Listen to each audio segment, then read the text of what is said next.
Lukman, picks up this for us. I mean, again, let me just quickly just do a introduction. This has been streamed live on Facebook. So first, let me also welcome our viewing on the Facebook stream as well, and then let you go ahead, and tell us your experiences since this crisis started and as you were stranded. As we all know, Sudan has been a hotbed in the past few weeks, and of course, we all heard about how Nigerians are stranded and how some of them are trying so hard to cross the border to Ethiopia. And of course, there's been a barrage of messages and advisory as well from the Nigerian Diaspora Commission, the Nigerian Ministry of Foreign Affairs, and the Nigerian federal government as well. But again, thanks to all of you for making our time amidst all of this to be a part of this conversation. So, look, I kick out the conversation for us. What has been your experience since all of this started? Please come again. Hello, please, can you come again, please? Oh, yeah. I was asking, what has been your experience? How are you coping? How are you faring in the midst of the war happening in Sudan? So, assalamu alaikum wa rahmatullahi wa barakatuh. From the beginning, it's a new experience that we didn't imagine it to happen. I can remember on Saturday morning, we just woke up with this kind of violence. We had gunfire everywhere, sound heavy air striking and bombing everywhere. We just wake up on that Saturday morning with it, and we never experienced that before, and it is catastrophic. So I don't know how to describe it. It's something that's really you have not seen it before. You just saw it or seen it in the movies, but we just wake up with it. So Alhamdulillah, we are coping. As I'm talking to you, I'm living in Fafa area from the location that they have been doing such kind of thing, because those that are within African University, they are at the location that those fighting are heavy and increasingly intensified. But I'm living in an area where there is less violence and there is no military over here. But those that are living there, I know I've talked with them. They are in state of fears, anxiety, and some of them they are living their hostels and their apartment, and they are moving from there to our location, because our location is have less gunfires and fighting between these two military. Absolutely. I'm glad to hear that you are far away from, the heart of the crisis, and of course, in a much more safe environment. But let's get here as well, from Williamino, where exactly are you, and what's the situation with you and others that are camping where you are currently? Assalamu alaikum wa rahmatullah. I am living in Azahari, close to, but I am far away from where the episode has happened, because there are some certain areas in the area of city in the Khartoum that police took, they have their place or location where they are living. Yeah. So I have friends that this war have been touched, because he is living close to them. And early morning, I think the 15th of this month, we wake up with this terrible war. It's also terrible because many people didn't experience it. I have never had the sound of gun except in the Sudan. So, and this is the first experience to see a plane. I only see them in movies. But wallahi, it's a terrible thing. One of my friends, I have to tell you, he is moving from his area to my area. This is quite sad to hear. I'm so sorry for your experience, but how have you been faring have you been able to step out of where you are to perhaps, access, things that you need on a daily, say food, water, and the likes? What has been the experience getting stuff like this? When the event has happened, I took 3 days before I came out, even to step down on my house. I'm 3 days in my house, in my room, because of fear, because you don't know, maybe if you come out, what will happen. The town is all is smoking. Everywhere you see, you had the gunfire, the plane, So for this fear, many people, they run away. Some, they run and break their legs. Some even they move to other nearby village to save their lives. But me, alhamdulillah, as I tell you, my area is somehow quiet, but you are fearing of coming out because there are some mashakil, there are tips. When you come out, they will show you a knife. They ask you to give telephone or to give money. If you didn't give them, they will hurt you. So for this fear, most of the foreigners, they prefer to stay at home. But if you stay at home in somewhere, there is no electricity. And for this reason, the water supply is cut off. There is no food. So many have experienced this. The situation is so horrible. It's bad, honestly.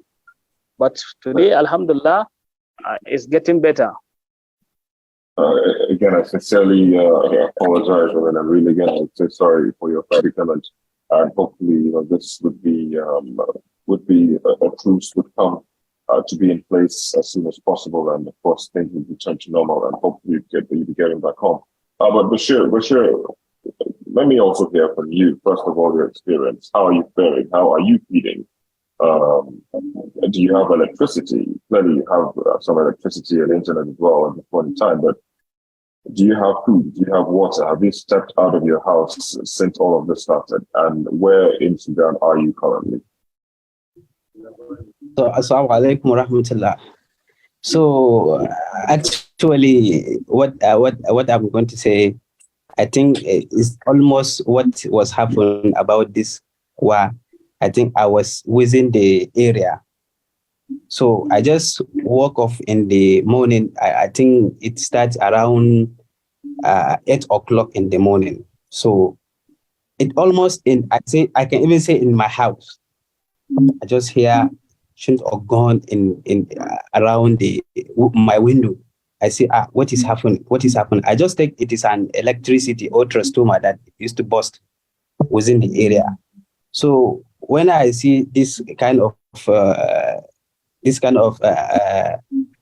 what I can say, so I even go to my brother. I ask him, what is happening? What is happening? I just see I just open the window. I see a lot of soldiers around the area. So I say, I don't know what is happening. I don't know what is happening. So there is a lot of my friends that used to call me, what is happening? Wasn't your area? I say, well, I don't know. So I think not more than 30 minutes that someone is telling me that there is a war within my area. I say, well, I don't know what is happening. So I went to downstairs to meet my landlord. I asked him, what is happening? What is happening? He said, I should stay in my room. I should stay in my room. So I stayed within, I think, almost 2 hours inside my room.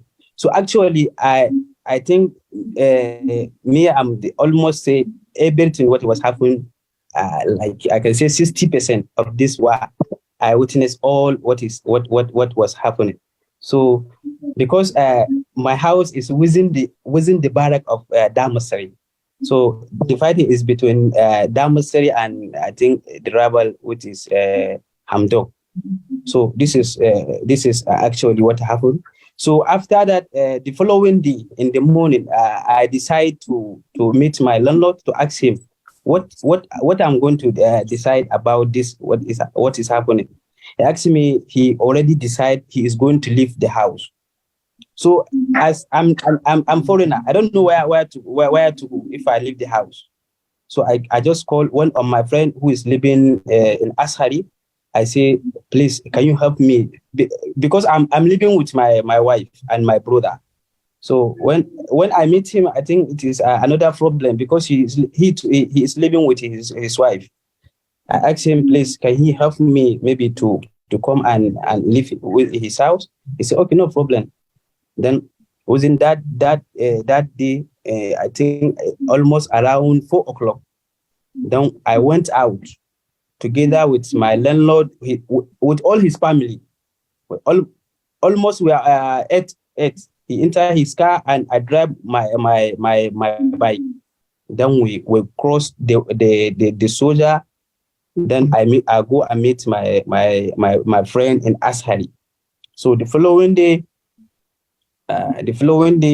still the war is continue and almost getting worse up to now. So alhamdulillah, for now the thing is alhamdulillah it is getting partial, alhamdulillah. So this is what can I say about. All right, great. It's great that you were able to leave the epicenter of the fighting and find somewhere safe alongside your family as well. But let me just come over to Yamin again. Speaking about the advisory from the Nigerians in the Diaspora Commission, the Ministry of Foreign Affairs as well as the federal government. Have you been contacted? Has there been any form of contact as to evacuation methods or practice, or has there been anything of such? Yeah, from the time I stepped down of my house, I went to buy water. I am victims of the thieves attempted me 3 times during this time.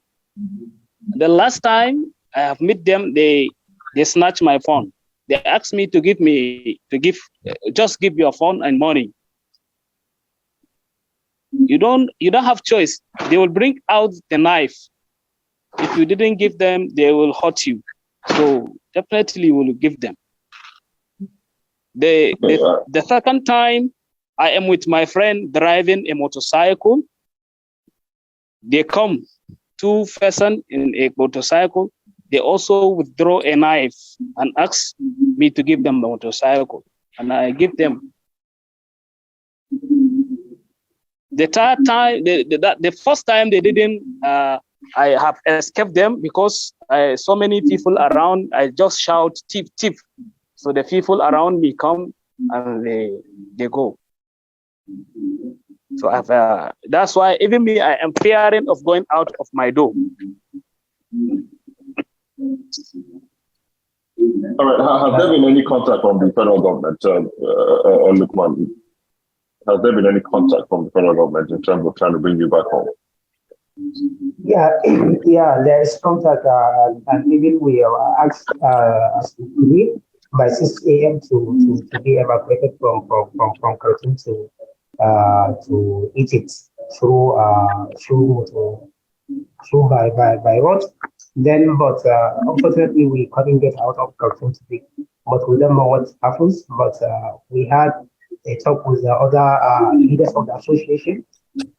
We asked them how about the evacuation, because the embassy asked us to come to the 2 locations for we to be evacuated and to be taken from Sudan, from Khartoum, the city, to Egypt by road.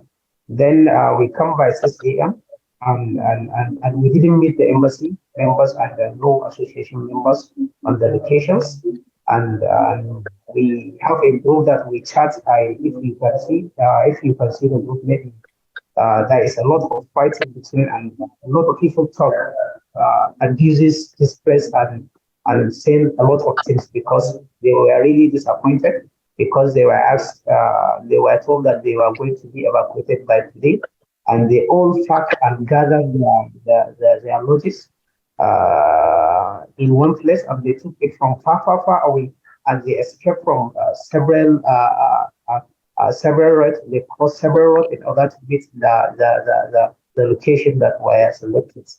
But unfortunately, and even there is more news has been said, and there is more word from embassy. Even the for now, what I'm telling you, what I'm trying to tell you that we don't know what is going on about the evacuation. Is this going to happen tomorrow, next week? We don't know because the embassy didn't say anything about it, and even the association have not said anything about it.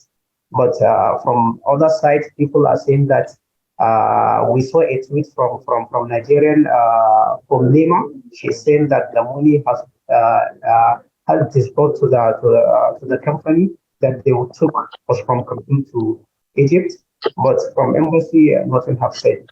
Until now, I'm talking to you, they have not said anything, and they didn't tell us the reason that they didn't come today to take us from Khartoum while we are waiting for them for almost 6 hours. And we contacted them through the group. We keep chatting.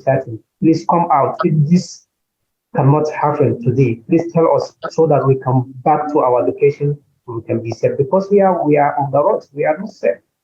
Some only one location they are in African. They are in International University of African. I think they are safe. But those that are still on in Razi location, they have to move to the inside the university. They have to ask the gate man to please help them, because if they stay on the road, they still around the secret, because there is they break the prisons, so they release almost the chief that I recently told. Now they are moving on the street of Khartoum, attacking people, harassing people, snatching, and so on. So we have fear. Then we have to ask the gateman of the Airline University to allow us to enter the university, so that we can wait for the embassy to come to keep us. And we wait for them till now. I'm talking to you almost to about after 10, almost to 10. I didn't have any information from the embassy or any association saying that the trip will be tomorrow or next tomorrow or when. We didn't know about this. I can imagine your frustration, with the waiting and not getting a response. But I mean, as you make your move, from one place to the other, I would understand or reckon that, with all of it that is going on, things might be expensive because there would surely not be petrol stations open. So transportation, I reckon, would be almost, getting doubled or so. But I mean, you are the one on ground. What's the situation with regards to the purchasing power, that's you have to port out now, compared to what it was before the crisis started? You said somewhere? I'm like, how expensive are things? I said, how expensive are things currently? I mean, compared to before the crisis began. I can't even say the properties, anything you want to buy is, I can't say double. It's almost five times, and there's no transportation. You have to walk by your leg to reach wherever you want to reach. And if it is not safe, it is on your own. You have to move in groups because you cannot move alone. If you move alone, as Biliamin and Messi have told you, they were attacked and they were wrong. They were took Messi, Bashir Aminu, his bike was took by thieves, and Biliamin, his phone was snatched. So you cannot move alone. You have to move with together in order for the sale. And you can reach the shop. The shops are all closed. The old shops are closed, and nothing happens to you. And even you don't have food to access. And me, alhamdulillah, before I move out today, because they were moving us, I have the remaining. I have my labels. I took the food to them. I give them all my food and all my things because I was assured that I'm moving out of Khartoum today. But unfortunately, I come back at the night on the home without anything to eat, and there is no shop on the street. No, you have nothing, nowhere to go and buy anything because all the shops are closed. So I have to just find biscuits. I have already biscuit. I buy biscuits. I have to tell biscuit and water and then sleep. Till tomorrow. we get lucky, they call us for evacuation for moving out of quarantine, then we move out. If they didn't call us, we have to look for another means or to get food and water. Yeah, Lukman, are you alone or there are a host of many other students like you also within where you are? I'm not alone because we are eight in our apartment, and my junior brothers, they are living where the crisis is increasing. So I asked them to move from that area to my area, and they are now with me. So now we are about 13 in the apartment, and the apartment below us are almost eight. So we are all the same. Yeah. Again, I'm so sorry for your predicament, and I really hope that by tomorrow, looking at the fact that you've given out all of your food items, hopefully that by tomorrow, the rest from that. Yeah. But let me get you here again, Biliamini. What's the situation in your area? Like you said, you're pretty much far from the crisis zone, but how are you faring in terms of the things you buy? How expensive are they? What's the weights of the currency? Currently where you are. Yeah. Well, I yesterday I'm taking. I want to go to somewhere. It's too far from me. I can't walk by my leg.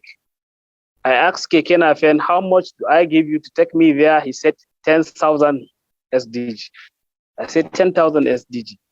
Before this episode, he can take you by 200 or 250. But now I'm talking to you, if you are fearing of going alone somewhere, Masalan Gul, yani 1 kilometer.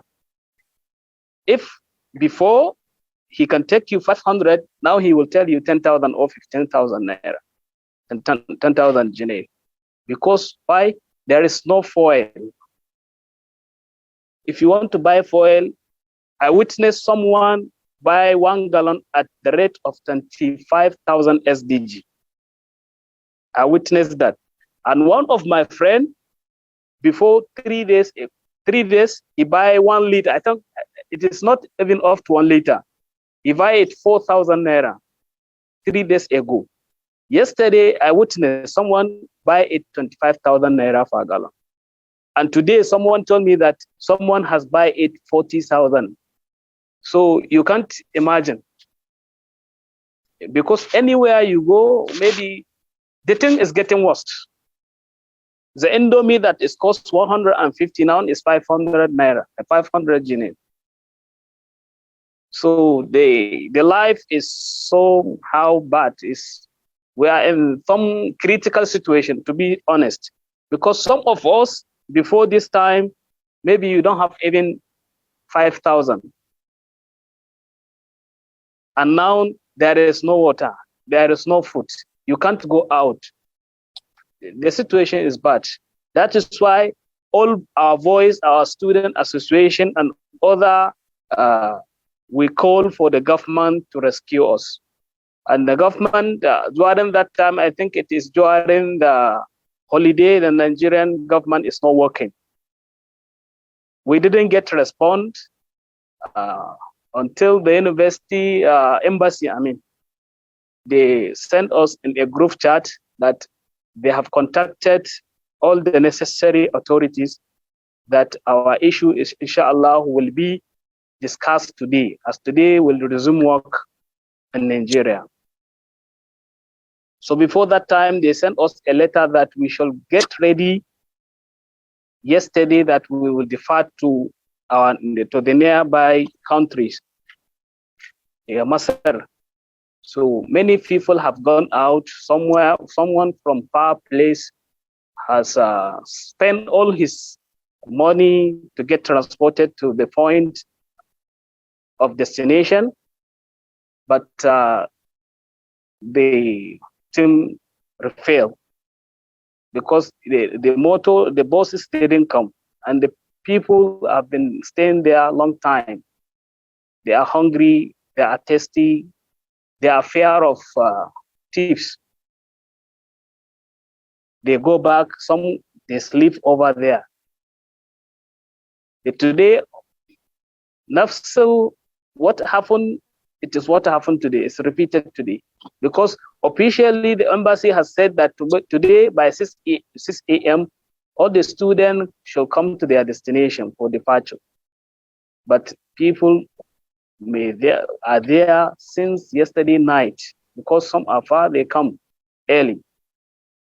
They stay there. Afternoon, I'm talking to you, there is no any information. But we have get only one information that the federal government has paid the money for the transportation today, and the buses will be ready by tonight or tomorrow. We don't know, because there is no any official from the embassy that will depart tomorrow, as the Al-Lukman has said. We don't know. Tomorrow, can we go tomorrow? Can we go when? We don't know. For now, I'm talking to you. Well, let's hope that by tomorrow you'd also get some form of clarity and also, detailed information as to whether or not the vehicles have arrived, so you don't have to spend the little that you have to transport yourself from where you are to the points where you would be evacuated. But are you alone? How many people do you have around you? As you are in this trying time. Me, I leave my home, because my home is full of people. I leave my home, I come to my friends where I meet them. There are 10 in numbers. I stay with them. We eat one dish. We share between us. Many of us, they don't have even 10 naira. So can you imagine how do you survive in this situation? That's quite sad. But as we wind down, let me also just lastly hear from Bashir. What the plans are, Bashir, for you and your family. Are you also willing to get to the point where the federal government officials will be for the evacuation, be it tomorrow? I mean, what are your plans? Do you intend to stay back, or do you intend to get to the point and be evacuated back home? We hope so. The federal government, as I tell you, that they have sent the money for the payment of buses. We hope tomorrow, inshallah. Absolutely. Bashir, what's your take on this? Assalamu alaikum. So as what my friend said, so actually I went for the destination since 6 o'clock in the morning. I'm there. So there is nothing from embassy, as Bilyamin said and Lukman. So before me, I decide to move along, either with embassy or with any official statement, because I can't express what I'm feeling. I have attacked it almost 3 to 4 times. On this time, I have attacked. They stole my bike. They stole my phone. And even now, if I tell you, I don't have anything to eat. Because I only have biscuit to eat. This is only what I'm eating. 6 in the morning. I don't have anything to eat. My wife was somewhere close to the destination. She came since 6 o'clock in the morning, and nothing from embassy, not any official statement from embassy. So for now, I don't have anything to say about, but inshallah, we hope so. Maybe tomorrow we are going to, but maybe if there is not any official from embassy, maybe I wish to go along. Anything, I don't or anything can happen, because there's a lot of people they tired of this kind of I can't say lie, but it look like, because they said maybe we should come since day before yesterday. They say yesterday and they said today. Maybe even they said tomorrow and they can change. So this is, I don't know what our people mean about this, and they are telling us that there is no money to settle about the company. So I don't know what to say about these people, because a lot of people are suffering. There is no water, no food, nothing. I'm telling you now, I'm living inside one room. A lot of people, like almost four to five people, are living together inside one room. The room that is supposed to stay 2 people. My wife is parents. I don't even see her almost 3 days. I just used to call her and ask her what is happening. She is sick. There is no hospital, no anything. There is no any hospital, and she was sick. So please, we are seeking for the federal government to rescue our students. Most especially, there is a lot of people that they are very sick, they are suffering. So please, we are seeking this request today. Thank you, Benny. Absolutely. Hopefully the authorities that are listening would come to your aid, especially with your wife being ill and not being able to access medical care. But I have to say thank you to you as well as to Balia Nino and Lukman, who is unfortunately has dropped out of the call. I hope he is doing okay, and nothing untoward has happened with him. But thanks to all three of you for joining us on this being live, which is also streaming live on Facebook as well, for sharing your thoughts. To understand, we say sorry, just hanging in there as we await the arrival of officials from the federal government to evacuate you guys and bring you back to safety right here in Nigeria. But again, thank you to all of you for joining us, and just making sure you stay safe where you are, wait for help at the right time. Thanks to all of you again. Thank you very much.